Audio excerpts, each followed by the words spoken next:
আসসালামু আলাইকুম রহমতুল্লাহি বারকাতুহু। যুক্তরাষ্ট্র যা চায় তা না পেলে ভেনেজুয়েলায় আবার হামলা করবে মার্কিন প্রতিরক্ষা মন্ত্রী জানালেন। অর্থাৎ যুক্তরাষ্ট্র কি চায়?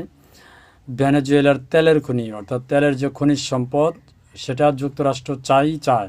অর্থাৎ ডোনাল্ড ট্রাম্পের একটা বক্তব্য সেটা বলছে যে এটা এই খনিজ সম্পদ আমেরিকার, সুতরাং এই খনিজ সম্পদ দিতেই হবে।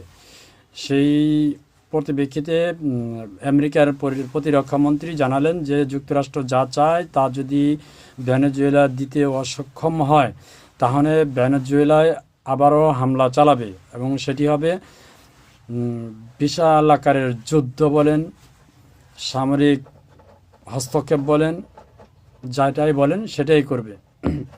ভেনেজুয়েলা আবার হামলা চালানো হতে পারে বলে হুমকি দিয়েছেন যুক্তরাষ্ট্রের প্রতিরক্ষামন্ত্রী পিট হেগসেস। তিনি বলেছেন যুক্তরাষ্ট্র ভেনেজুয়েলা থেকে যা চায় তা না পেলে আবার হামলা চালানো হবে। আল জাজিরা খবরে বলা হয়, মার্কিন প্রতিরক্ষামন্ত্রী হেগসেস বলেছেন ভেনেজুয়েলার পরবর্তী পরিস্থিতি নির্ভর করে মূলত মার্কিন প্রেসিডেন্ট ডোনাল্ড ট্রাম্পের সিদ্ধান্তের উপর। হেগসেস সতর্ক করে দিয়ে বলেছেন মার্কিন সামরিক বাহিনী এখনও ওই অঞ্চলে রয়েছে এবং তারা যা চায় তা না পেলে ভেনেজুয়েলায় আবারও হামলা চালানো হতে পারে বলে জানিয়েছেন। মাদুরোকে আটকের পর ভেনেজুয়েলার প্রেসিডেন্ট হিসাবে শপথ নিয়েছেন ভাইস প্রেসিডেন্ট ডেলসি রদ্রিগেজ। মূলত ডেলসি রদ্রিগেজের উপর চাপ সৃষ্টি করছে যুক্তরাষ্ট্র। তবে ডেলসি বলছেন তিনি এখনও মনে করেন মাদুরো ভেনেজুয়েলার বৈধ নেতা এবং যুক্তরাষ্ট্রের কাছে নীতি স্বীকার করবেন না। এটি ডোনাল্ড ট্রাম্পের জন্য সমস্যা সৃষ্টি করছে। এখন এই যে ডোনাল্ড ট্রাম্প